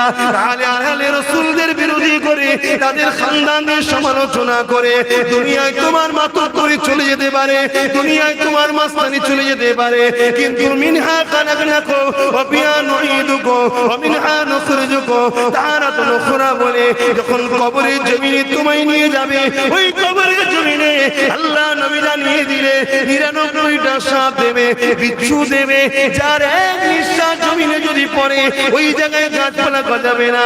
এই যুবকদের বলে দিয়ে যায়, মায়েদের বুড়োদের বলে দিয়ে যায়, পরিবর্তন হয়ে যায়, কে মানবে না মানবে আমি জানি না, বুঝাবার দায়িত্ব বলে দিয়ে যাচ্ছি। আমার আম্মারা বিশেষ করে আপনাদেরকে বলে দিয়ে যায়, খাতুনে জান্নাত 3 দিন খাইনি, শেরখুল আলী 3 দিন খাইনি, ফাতেমা জাহরা 3 দিন খাইনি, এমন করে হাসান হোসেন 3 দিন খাইনি। এত কষ্টের সংসার, তথাপি আল্লাহর কাছে অবজেকশন দেয়নি, দিয়েছে? কিন্তু আল্লাহ আমাদেরকে জানিয়েছে, হে আমার বান্দারে, তোর অভাব যদি হয় নামাজের মধ্যে দিয়ে ধৈর্যের সাথে আমার কাছে চা, নামাজটা দেরি দেরি করে পড়, অনেকক্ষণ ধরে পড়, সিজদাটা অনেক লম্বা করে দে, সেই সিজদায় পড়ে গিয়ে চোখের পানি ফেলে বল, আল্লাহ অভাবী সংসার, বড় কষ্ট সংসার, আমি জবাব দিয়ে যাচ্ছি পীরের বাচ্চা হিসাবে, কোন মায়ের যদি সংসারে অভাব হয়, কোন বোনের যদি সংসারে অভাব হয়, 41 দিন তাহাজ্জুদের নামাজ পড়ে, কোরআন তেলাওয়াত করে, আল্লাহ যদি কেঁদে কেঁদে বলো, আল্লাহ অভাবী সংসার, হারাম খেতে চাই না, ভুল রাস্তায় যেতে চাই না, আল্লাহ তুমি রিজিকের ব্যবস্থা করে দাও। হে আমার আম্মা বোনেরা, আমি কথা দিয়ে যাচ্ছি, আমার আল্লাহ তোমাকে গায়েবী রিজিকের ব্যবস্থা করে দেবে। মনে রেখে দিও, এই দুনিয়ার জমিনে বিশাল হাবি বলে একজন মানুষ ছিল, এই দুনিয়ার জমিনে এমন করে একজন আল্লাহ পাকের নেক বান্দা ছিলেন, তিনি এমন করে সুদের ব্যবসা করত, একদিন তার পরিবর্তন হয়েছে, অনেক বড় কথা এই দিকে যাচ্ছে না, পরিবর্তন হয়ে সুদের সমস্ত মাল যার যার ফেরত দিয়ে দিয়েছে, ঘর বাড়ি যা ছিল সব জনগণকে দান করে দিয়েছে, পরনের কাপড়টুকু শুধু কোন রকম গাছের পাতা দিয়ে ঢেকে স্বামী স্ত্রী জঙ্গলে চলে গেছে, জঙ্গলে গিয়ে একটা তাবু করে সেখানে স্ত্রীকে রেখে দিয়ে সকালবেলা স্বামীকে বেরিয়ে পড়েছে, কবি জঙ্গলে চলে গেছে, সন্ধ্যেবেলা ঘরে এসেছে, পরের দিন আবার গেছে, সন্ধ্যেবেলা এসেছে, একদিন যাই, দুদিন যাই, 3 দিন যাই, 4 দিন যায়, 1 সপ্তাহ হয়ে গেছে, ক্ষুধা জানা সহ্য করতে পারে না, কারণ 1 সপ্তাহ তারা শুকিয়ে আছে, পানি ছাড়া কিছু পান করেনি। ওই সময় স্ত্রী স্বামীকে বলতে লেগেছে, তুমি রোজ কোথায় সকালে যাও আর সন্ধ্যাবেলায় কোথায় আসো? ওই সময় স্বামী বলতে লেগেছে, একটা মনিপের কাজ পেয়েছি, ওই কাজটা আমি করতে যাই। তখন স্ত্রী বলে, 1 সপ্তাহ তো খাওয়া হলো না, আর সহ্য হচ্ছে না, তুমি যে মনিপের কাজ করো তাকে বলো না কিছু দিতে। ওই সময় বলতে লেগেছে, এই তো সব 1 সপ্তাহ জয়েন্ট হলো, এখন চাইতে নিজেকে লজ্জা লাগছে, তুমি যখন বলছো অবশ্যই কালকে জানাবো। কালকে পরের দিন সকালে চলে গেছে, সন্ধ্যা হয়ে গেছে, ইবাদত করে মন করে এই মানুষটা ঘরে যখন ফিরে এসেছে, চিন্তা করতে লেগেছে স্ত্রীকে কি বলবো। স্ত্রী যখন জিজ্ঞাসা করতে লেগেছে, আবার একটাই কথা বলতে লেগেছে, আজ আমার মনিরকে বলতে আমি পারলাম না, ঠিক আছে কালকে বলবো। কালকে গেছে, সন্ধ্যার সময় মনটা খারাপ হয়ে গেছে, স্ত্রীকে যে কি বলবো, আমি নয় সহ্য করে নিচ্ছি, ও মহিলা বলবো কোনো কষ্ট হবে, কি কথা যে বলবো, এই চিন্তা করে নিজের পরনের যে কাঁধের কাপড় ছিল, ওই কাপড়ের জমিন থেকে 1 মুঠা মাটি নিয়ে বিসমিল্লাহ বলে রেখে দিয়ে কাঁধে করে নিয়ে এসে হাজির হয়েছে। কমসে কম ঘরে গিয়ে বলবো, এই তো দিয়েছে, কালকে খোলা হবে, সকালটা হলো তো বেরিয়ে পড়বো, আজকে রাতটুকু তো কেটে যাবে। যখন ঘরের কাছাকাছি এসেছে, এমন সময় দেখতে পেয়েছে ঘরে উনুন জ্বলতে লেগেছে, অর্থাৎ লাকড়ি দিয়ে আগুন জ্বলতে লেগেছে, আর চারিদিক দিয়ে খাবারের খুশবু আসছে। কি ব্যাপার, কি ব্যাপার? আগিয়ে আগিয়ে গিয়ে দেখে তার স্ত্রী এমন করে খাজুরের গুড় রয়েছে, খাজুর রয়েছে, আর এমন করে তারা খাবার খেতে লেগেছে, মাখাতে লেগেছে, খাদ্য রেডি করতে লেগেছে। স্বামী অবাক হয়ে আস্তে আস্তে যখন এসেছে, স্ত্রী তখন বলেছিল, আমার স্বামী তোমার মনিবটা অবশ্যই খুবই সুন্দর, তোমার মনিব লোক পাঠিয়েছিল, পর্দার আড়াল থেকে তোমাকে খোঁজ করছিল, আমি বলেছিলাম তোমার কাজ করতে গেছে, মনিবের কাজ করতে গেছে। তখন সে বলেছিল, তোমার স্বামী আসলে বলবে, মনিব বলেছে এই সামান্যটুকু দিলাম, আরো ভালো করে কাজ করতে, আরো ভালো করে দেওয়া হবে। তখন চোখের পানি ফেলে দিয়ে ওই মানুষটা কাঁধের গামছা ফেলে দিয়ে বলতে লেগেছে, আমি যার কাজ করতে গেছি ও দুনিয়ার কোনো মনিব নয়, তিনি হলেন আমাদের স্রষ্টা আল্লাহ। গামছা দেখো, তোমার জন্য মাটি নিয়ে এসে সান্ত্বনা দেবো বলে নিয়ে এসেছি। আল্লাহ গায়েবী মাদত করে ফারিস্তাদের খাবার পাঠিয়েছে। মাটিটা যখন খুলছে দেখছে সোনার ঢিলা হয়ে গেছে। জোরে বলুন সুবহানাল্লাহ। বিশ্বাসে মিলাই বস্তু তর্কে বহুদূর। আমি বিশ্বাস করি তাই আল্লাহর দাসত্ব করছি। আপনি করবেন কি করবেন না আপনার ব্যাপার, কিন্তু আমায় বলতে হবে, আমাকে বলতে হবে। এই কথা বলতে গিয়ে হয়তো অনেক বাধা আসবে, তথাপিও বলতে হবে।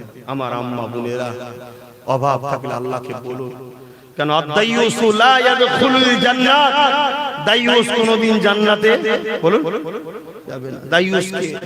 যে নারী বেপর্দা হয়, পরপুরুষের কাছে যায়, পরপুরুষের সঙ্গে উঠা বসা, বেপর্দা হয়ে থাকে, সেই নারী হলো কে? দাইয়ুস। সে কখনো জান্নাতের দরজায় লেখা থাকে বা দাইয়ুসু লা ইয়াদখুলুল জান্নাত, দাইয়ুস কোনদিন জান্নাতে যাবে না।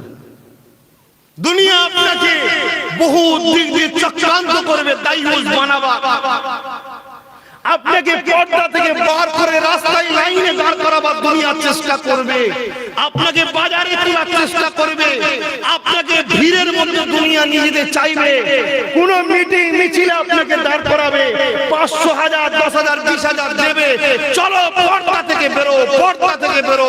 আমার আম্মা বোনেদেরকে হাত জোর করে বলে যায়, মৃত্যুর যদি ভয় থাকে একটু সতর্ক হন, একটু সতর্ক হয়ে চলুন, সাবধানে চলুন, বাকিটা আপনার ইচ্ছা। কেন এটা যদি না বলি কিয়ামতের দিন আল্লাহ আমায় ধরবে। আপনি পর্দা না ভঙ্গ হয়, পর্দা না ক্ষতি হয়, সেটাকে আপনাকে খেয়াল রাখতে হবে। এই বাংলাদেশে নোবেল পুরস্কার পেয়েছে কি জানো, নাম তার, বন্ধন লোন দিয়ে, মহিলাদের ঘরে লোন দিয়ে নোবেল পুরস্কার পেয়েছে। কেন? ইহুদি খ্রিস্টানরা খুশি ইসলাম ঘরের মহিলাদের ঘরে বাইরে বার করতে পেরেছে। কেন? 85% বাংলাদেশের মুসলমান, সেই দেশে প্রত্যেকটা নারীর কাছে লোন ঢুকিয়ে দিয়ে, বন্ধন লোন, সে নোবেল পুরস্কার পাচ্ছে। তাদের একটাই ষড়যন্ত্র, ইসলামকে মিটাও, ন্যায়কে মিটাও, সত্যকে মিটাও, শয়তানের সাম্রাজ্য তৈরি করো। শয়তানের খাস খাদেম হিসাবে আসবে দাজ্জাল, এক চোখে কানা। আজকে সামান্য কেউ যদি কিছু বলে তাতে আপনারা এ হয়ে যাচ্ছেন। দাজ্জাল তো সোনা দেবে, হিরে দেবে, অনেক কিছু দেবে, তোহফা দিয়ে বলবে আমার দলে চলে আসুন, আমার দলে চলে আসুন। আজকে সামান্য কিছু পাওয়ার জন্য যদি আপনি আল্লাহ, আল্লাহ রাসূল হক রাস্তা ছেড়ে চলে যান, তাহলে দাজ্জালের অনেক কিছু পাওয়াতে আপনি তার দিকে চলে যাবেন। কি গো, অসুবিধা হচ্ছে নাকি? না ভাবছেন হুজুর তোমরা যা করছো আমরা তো জেনে আগাতে পাইনি, পিছিয়ে আছি। আমি আবার বলছি, উসমান গনি পৃথিবী বিখ্যাত ধনী ছিল, আপনি ধনী হন, জোরে বলুন সুবহানাল্লাহ। কিন্তু উসমান গনির মতো ধনী হন। কথা বোঝা? আজকে একটা সিরিয়াল চলছে না, আটটাগুল গাজী, এই যে চলছে, দেখো তোমরা। গান বাজনা না শুনে ইসলামের হিস্ট্রি গুলো দেখো, দেখা যায় কি না যায় আমি বলছি না, গান বাজনা শোনার থেকে তোমাদের পূর্বপুরুষরা কি করেছে সেটা দেখো। এই যে সারা পৃথিবীকে রাজত্ব করেছে, কি করে করেছে?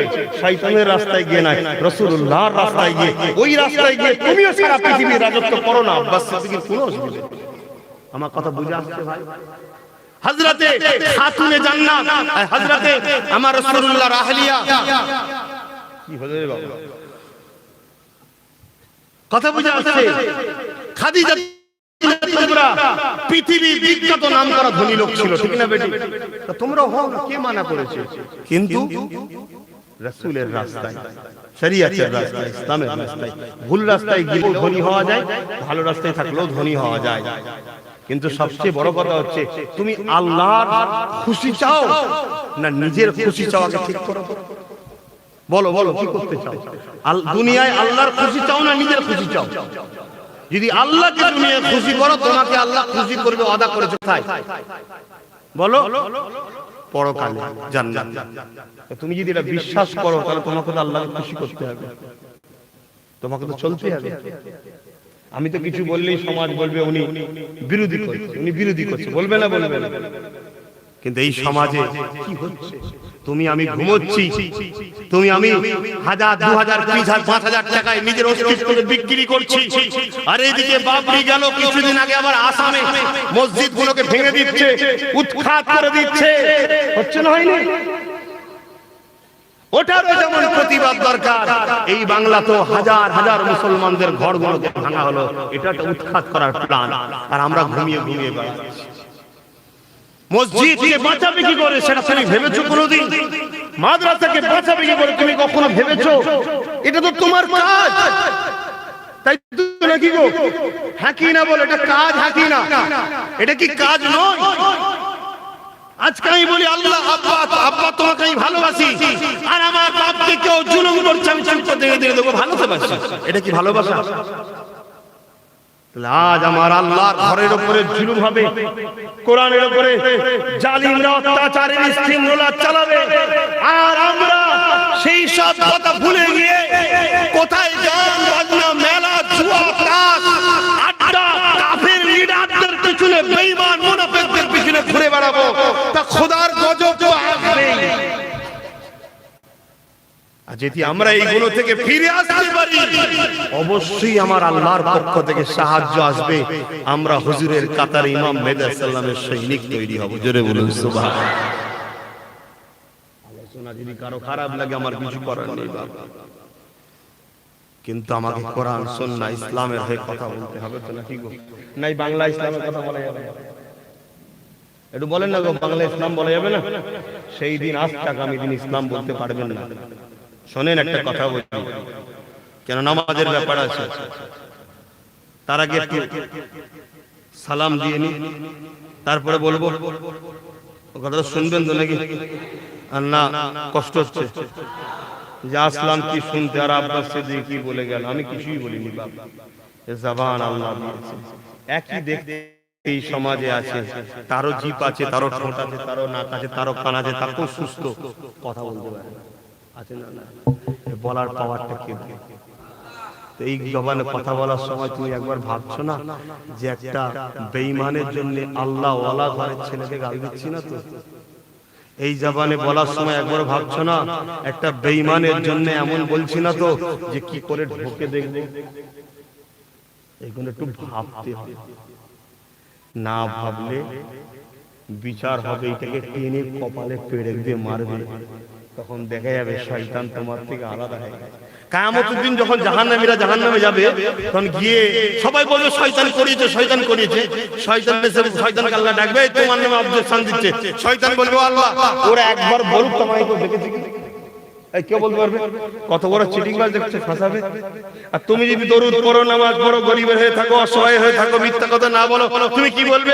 রাসূল বলেছিল তাই করেছি, রাসূল বলেছিল তাই করেছি, রাসূলকে বলবে তোমার কথা বলছে। রাসূল পাক সাল্লাল্লাহু বলবে আল্লাহ ওরা আমাকে দেখে না দেখি, কিন্তু আমি মুহাম্মদ মদিনা থেকে ওদেরকে দেখতাম। জোরে বলুন সুবহানাল্লাহ। আমার নবী আমাদেরকে ছেড়ে দেবে না, কিন্তু শয়তান ছেড়ে দেবে। এবার তুমি ঠিক করো লিডার কাকে বানাবে, শয়তানকে না রাসূলকে? ঠিক করো। এবারে রাসূলের পাক সাল্লাল্লাহু আলাইহি ওয়াসাল্লাম এখন তো তোমার কাছে সে ডাইরেক্ট বলবে না যে তুই আমার পিছনে দাঁড়া, তার পক্ষে যারা গুণ গাইছে, ঠিক না বেটি? সব সব মৌলী সাহেব, সব ইমাম সাহেব, সব পীর সাহেব, সব বক্তা সাহেব রাসূলের বলবো না, বাধ্য। আবার প্রেস্টিজে লেগে যাবে না তো? আর লাগার কি? মেরে মেরে মেরে মেরে তো কালসিটে পড়ে গেছে, আর মারলেও কি না মারলেও কি, কিছুই তো নেই, সব তো হারা হয়ে গেল। কি ভুল বলছি নাকি? সব তো হারিয়েই ফেললাম, আর হারাবার কিছু নেই, ঠিক না বেঠিক? কিন্তু আলহামদুলিল্লাহ, বলুন আলহামদুলিল্লাহ। আল্লাহ রাসূল বলছে কেউ যদি অন্যায় না করে, তার উপরে যদি জুলুম হয়, সে যদি ইমানদার হয়, তার যে যে জায়গায় আঘাত হবে ওই জায়গাগুলো আল্লাহ জাহান্নামে পোড়াবে না। জোরে বলুন সুবহানাল্লাহ। আমাদের গুনাহ ছিল না? ছিল না? আল্লাহর মর্জি কে বোঝে?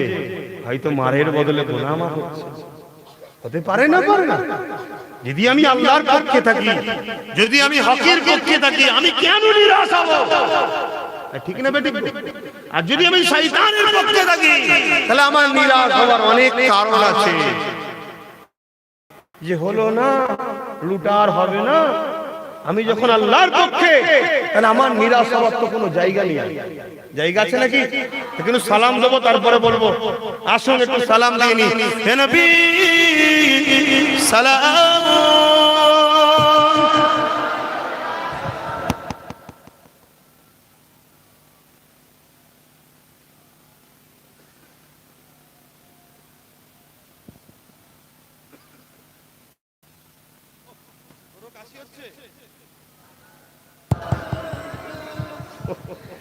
তোমরা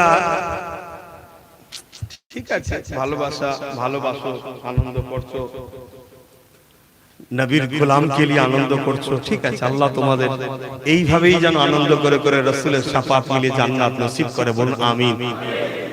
কিন্তু তোমাদের এই আনন্দতে কিছু হিংসুকদের কষ্ট হয়। আর এই জন্যই আমার দুশ্মন তৈরি হচ্ছে। তারা একটু চুপচাপ ভাবে থাকো। এত ফুল দিয়েছে যে বোঝার মতো পরিস্থিতি নেই, পা রাখার পরিস্থিতি নেই। আর সাদা জামা পরি আমি, জানো তো, যে তোমাদের সঙ্গে একটু নেবে আসবো বা হেঁটে আসবো বা গাড়ির কাঁচটা খুলে আসবো, ওই ফুল যদি লেগে যায় সঙ্গে সঙ্গে রোজ একটা করে জামা বাদ দিতে হবে। আমি জানি ভালোবাসাই করছো, কিচ্ছু অন্যায় নয়, কিচ্ছু অন্যায় নয়, এটা আনন্দ।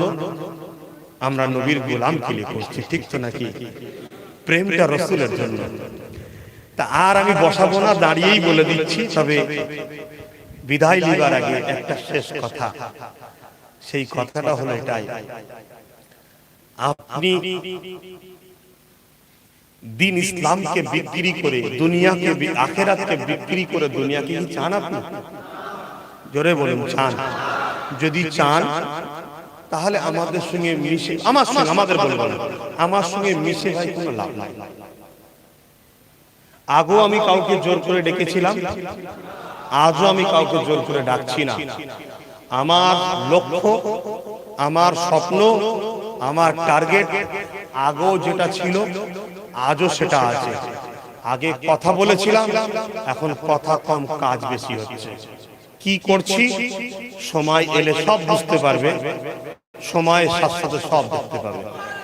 এতটুকু মনে রাখবে, আমি আল্লাহর জন্য যখন নেমেছি, আমি যদি এই জায়গা থেকে পিছিয়ে যাই, আল্লাহর রাস্তা থেকে সরে গেছি।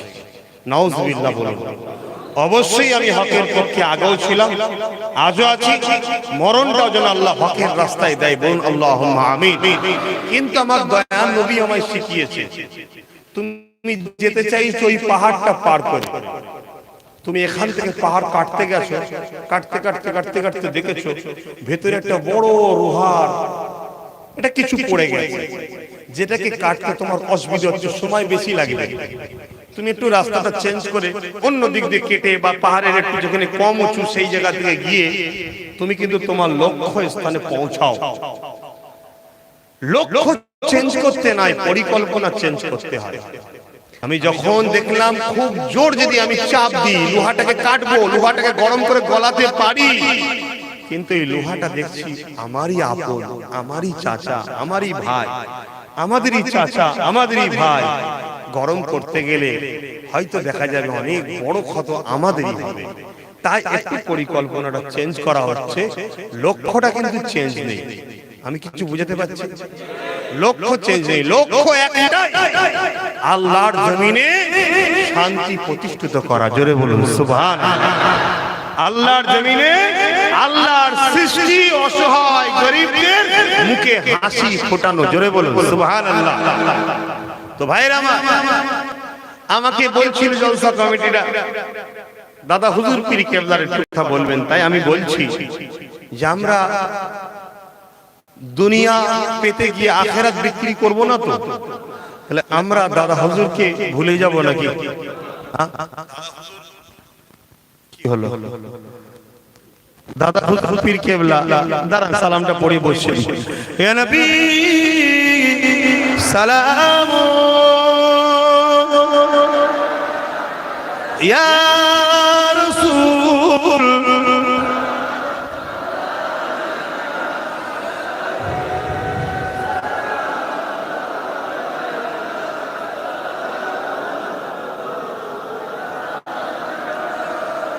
طلع علينا من سنيات الوداع وجب الشكر علينا مدى لله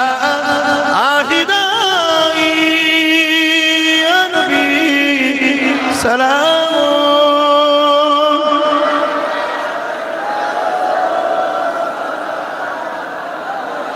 يا حبيبي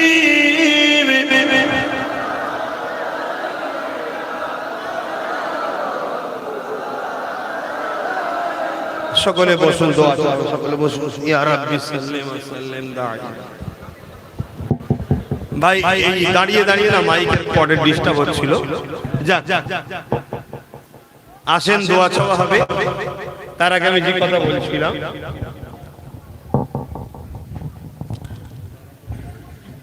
তাবারুক করছো কি তাবারুক? এরকম ধরা লকডাউনের সময় খিচুড়ি কাজ কাম তো সব দপড়ে গেছে, দাও না খিচুড়ি নিতে দিতে কথা হবে নাকি? খিচুড়ি নেবেন, কথা মুখে বলবেন না, কানটার চোখটা এই দিকে রাখবেন, হাতটা ওই দিকে রাখবেন, একসাথে দুটো জিনিস হয়ে যাবে। আমার দাদা হুজুর রহমাতুল্লাহ আলাইহি আল্লাহকে ভালোবেসেছে না বাসেন? দাদা হুজুর কষ্ট করেছে না? কত কষ্ট করেছে। হুজুর একদিন অসুস্থ হয়ে গেলেন, ডাক্তার এসেছে, হুজুরকে রক্ত পরীক্ষা করে বলছে রক্তে দেখবেন লাল তো রক্ত, ওই লাল নয়, রক্তটা লাল ভাবটাই নেই। ডাক্তার জিজ্ঞেস করছে হুজুর আপনি কি করেন? বলছে কেন, মানুষকে সত্যের রাস্তায় শিক্ষা দিই। কিভাবে? এখান থেকে কলকাতায় যাই পায়ে হেঁটে হেঁটে, কলকাতা থেকে বনগাঁয় যাই, বনগাঁ থেকে যশোর যাই, কি কলকাতা থেকে বাঁকুড়ায় যাই, এভাবে সব জায়গায় হেঁটে হেঁটে হেঁটে হেঁটে ঘুরি। ডাক্তার তো মা থেকে পা পর্যন্ত দেখছি। বলছে আপনি এই কাজ বন্ধ করে দিন, না আপনার যে কোনো সময় ক্ষতি হয়ে যাবে। ভাই ক্ষতি কার হুকুমে হয়? কিন্তু ডাক্তার কে আল্লাহ বুদ্ধি দিয়েছে, সে রিসার্চ করে দেখে বলে ডাক্তারের পরামর্শ মানা দরকার। কিন্তু যারা ফানাফিল্লাহ হয়ে গেছে তাদের সঙ্গে তো আমাদের তুলনা করলে চলবে না, ঠিক না? তো এই কথা মেজে হুজুর পীর কেবলা শুনেছেন। হ্যাঁ দাও না কিছু দাও। এই কথা মেজে হুজুর পীর কেবলা শুনেছেন। তিনি পরের দিন যখন দাদা হুজুর পীর কেবলা আবার বেরোতে যাচ্ছেন, তখন মেজো হুজুর পীর কেবলা আটকেছেন যে আব্বা আপনাকে যেতে দেবো না, দিনের কাজ আমি করছি, আপনি একটু রেস্ট নেন। সবই আমরা জানি মুজাদ্দুজ্জামান কি বলেছিলেন, এ বাংলা মানুষেরা আব্বাস সিদ্দিকী খারাপ, আব্বাস সিদ্দিকী এই বলে, আব্বাস সিদ্দিকী এই করে, ও হুজুরের ছেলে এই বলেছে ওই বলেছে, আমি যদি খারাপ হই আমাকে মানতে হবে না, আমাকে বাদ দিয়ে দেন, তবে মনে রেখে দেবেন আমি যা কিছু বলেছি বুঝে আপনার ভুল হতে পারে, আল্লাহর দ্বীনের সাথে বলেছি। এই যুবকেরা শুনে রেখে দেন, কিন্তু আমার মুজাদ্দিজ্জামানের ওসিলায় এই বাংলার মানুষ ইমানের কালেমা পেয়েছে।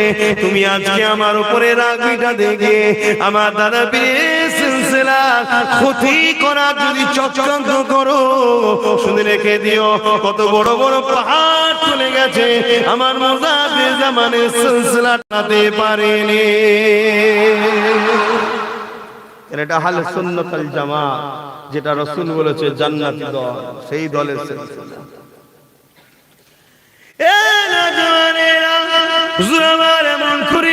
পরের দিন যখন মুফতি আজম মেজো হুজুর পীর কেবলা বলেছিলেন আব্বা আপনি রেস্ট নিন, আমার দাদা হুজুর পীর কেবলা কি বলেছিলেন শুনে রেখে দেন। হুজুর আমার বলেছিলেন বাবা মুজাফফর, কাল কিয়ামতের ময়দানে যদি আল্লাহ বলে আবু বকর আমার জন্য কি করেছো, আর আমি যদি একটাই কথা বলি আল্লাহ আমি আবু বকর আপনি লাল রক্ত দিয়েছিলেন আপনার দিনকে আপনার উম্মাহরা বান্দিকে পৌঁছাতে গে, আমি ওই লাল রক্তকে পানি বানিয়ে দিয়েছিলাম। তাদের চিন্তা ভাবনা দেখতে, তারাও তো কষ্ট করেছে, তারা কত মেহনত করেছে, হেঁটে হেঁটে হেঁটে হেঁটে। দাদা হুজুরের উপরে কি ঝড় ঝাপটা হয়েছে না? প্রচুর ঝড় ঝাপটা হয়েছে, সব তিনি সহ্য করেছেন, ধৈর্য ধরেছেন। ধৈর্যের পরেই তবে তো একদিন ফল মিষ্টি হবে। কি গো বলুন, আল্লাহ রহমতের রাস্তায় থাকবেন না শয়তানের রাস্তায় যাবেন? জোরে বলুন। কিন্তু ধৈর্য ধরতে পারবেন তো? বলুন বলুন, ধৈর্য পারবেন তো? আমি রহমতের রাস্তায় থেকে যদি আমার জান এই রাস্তায় কুরবান হয়, আমি এই রাস্তায় শেষ নিঃশ্বাস পর্যন্ত থাকতে ইচ্ছুক। তোমরা যদি কেউ থাকতে ইচ্ছুক হও তাহলে আসো আমরা একসাথে ঐক্যবদ্ধ হয়ে রহমতের রাস্তায় থাকবো। আমরা এই অঙ্গীকারবদ্ধ, আগেও ছিলাম আজও আছি, মরণ পর্যন্ত থাকবো। রাজি আছে? হাত তুলে বলুন রাজি আছে। নারে দিবে, নারে দিবে। এবারে দুই ধরনের কথা, যদি ক্ষমতা থাকে রহমতের রাস্তায় প্রকাশ্য বুক ফুলিয়ে আগিয়ে আসো, ক্ষমতা যদি কারো না থাকে চুপ করে যাও, কিন্তু রহমতের রাস্তা ছেড়ো না। আমি কিছু বুঝাতে পারলাম? ছেড়ো না রাস্তা। কোথায় যাচ্ছ তুমি? সারা জীবন রাসূল মতকে বন্ধ করার জন্য লড়াই করেছে, তুমি হাজী হয়ে, মুফতি হয়ে, মাওলানা হয়ে, পীরজাদা হয়ে মদের পক্ষে সাপোর্ট করতে পারো না, ঠিক না বেটে? সারা জীবন রাসূল পর্দার পক্ষে কথা বলেছে, আজকে বেপর্দা করার ষড়যন্ত্র চলছে, তুমি পীরজাদা হয়ে, আলেম হয়ে এই বেপর্দার বিরুদ্ধে কথা না বলে নারীগুলোকে রাস্তায় নামাবার চেষ্টা করছো। তোমার মতো পীরজাদাকে আমাদের বয়কট করা দরকার আছে, ঠিক না বেটে? আজকে আমার নবীর দিন দিয়ে মিটাবার জন্য এরা ষড়যন্ত্র করছে, ভেতরে ইরাদের সঙ্গে হাত মিলিয়েছে। আজকে বিভিন্ন জিনিসকে জায়েজ করার জন্য ফতোয়া দেওয়া হচ্ছে, আর মসজিদে যে খুশি ঢুকে যাচ্ছে। একবারও কোনো ইমাম মুফতি বক্তার মুখে কথা নাই যে ঢোকাটা জায়েজ না না জায়েজ বলা দরকার আছে না নাই? এই জোরে বলুন, দরকার আছে না নাই? আল্লাহর স্বার্থে বলুন, দরকার আছে না নাই? যদি আল্লাহর ঘরে কোনো বেঈমান ঢোকা জায়েজ থাকে সেটাকেও বলতে হবে। আল্লাহর ঘরে যদি কোনো মুশরিক ঢোকা জায়েজ হয় ওটাকেও তুমি প্রমাণ করে দাও যে জায়েজ আছে। আমরা আম সমাজের মানুষ, আমরা চুপ করে যাব? তবে যদি না জায়েজ হয় সেটাকেও তোমাকে বলতে হবে, ঠিক না বেটে? তুমি অন্য জিনিসের বেলায় কথা বলবে, আর আমার আল্লাহর ঘরের বেলায় তোমার মুখে কথা নেই কেন? তাহলে বুঝতে হবে আজকে আমাদের জানার প্রয়োজন, আমাদের জিজ্ঞাসা করার প্রয়োজন। প্রত্যেক মসজিদের ইমামকে জিজ্ঞেস করতে হবে, জুম্মার দিনে খুতবায় তোমায় বলতে হবে যে আল্লাহর ঘরে মুশরিক ঢোকা জায়েজ আছে না নাই? তোমাকে ইমামকে বলতে হবে, পীর সাহেব পীরজাদাকে বলতে হবে আল্লাহর ঘর মসজিদে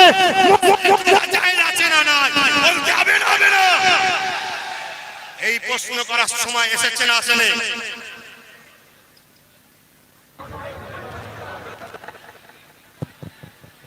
দরুদ শরীফ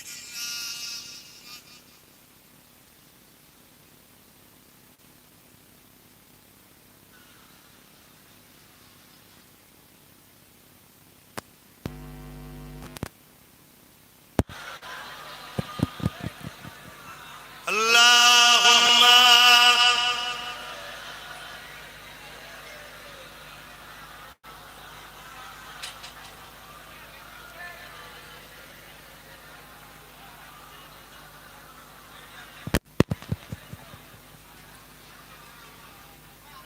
আল্লাহুম্মা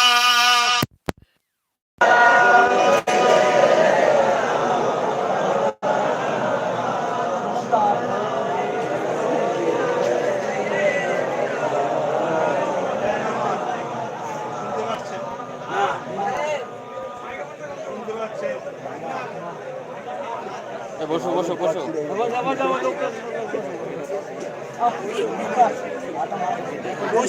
বসো।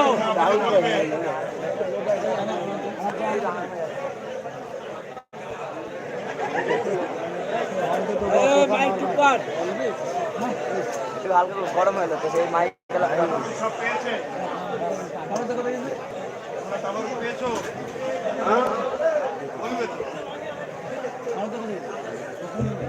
তারপরে উৎসব পেয়েছেন? যারা পাননি বলবে।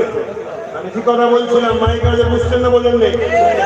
কেউ যদি কাফেরকে বাঁচাবার জন্য, জালিমকে বাঁচাবার জন্য, সন্ত্রাসকে বাঁচাবার জন্য, কেউ যদি বেঈমানকে বাঁচাবার জন্য নানা রকম বাহানা দেখাতে পারে, সে যদি আমাদের ইমাম হয়, আমাদের রেহবার হয়, আমাদের পীর সাহেব হয়, আমাদের পীরজাদা হয়, আমাদের আমির সাহেব হয়, মুসলমান রাহনুমা হয়, তাকে আমরা প্রশ্ন করার সময় এসেছে যে আপনাকে আমাদেরকে একটু বুঝিয়ে দিন, সমাজে দ্বিধাদ্বন্দ্ব চলছে যে মুশরিক মসজিদে ঢোকা জায়েজ আছে না নাই? বোঝাবার দরকার আছে না নাই? আব্বাস সিদ্দিকী তো কিছু বললে বলবে ও তো বিরোধী, ও তো বিরোধী। তোমরা যখন পক্ষে আছো ইমাম সাহেব, মুফতি সাহেব, বক্তা সাহেব, পীর সাহেব, তোমরা একটু বুঝাও, যদি জায়েজ হয় সেটাও বলে দাও, বিভ্রান্তি বন্ধ না যায় হয় সেটা বলে দাও, আগামী কোনোদিন যেন না ঢোকে। ঠিক না বেটি? এত খাওয়া খেয়েছো, মুখ খুলতে পারছো না কেন? এটা জিজ্ঞেস করার সময় এসেছে না রে? আজকে আব্বাসের দিকে কিছু করলে বাপ রে বাপ, এড়ে থেকে বেড়ে, ছোট থেকে বড়, কেউ বাদ দিবার নেই। কি বড় দুঃখের বিষয়, মাফ করবেন ভাই, মসজিদের মেম্বারে দাঁড়িয়ে আব্বাসের বিরুদ্ধে কথা হচ্ছে, বলেছে না বলেনি? আজ কিন্তু তাদের মুখে কথা নেই।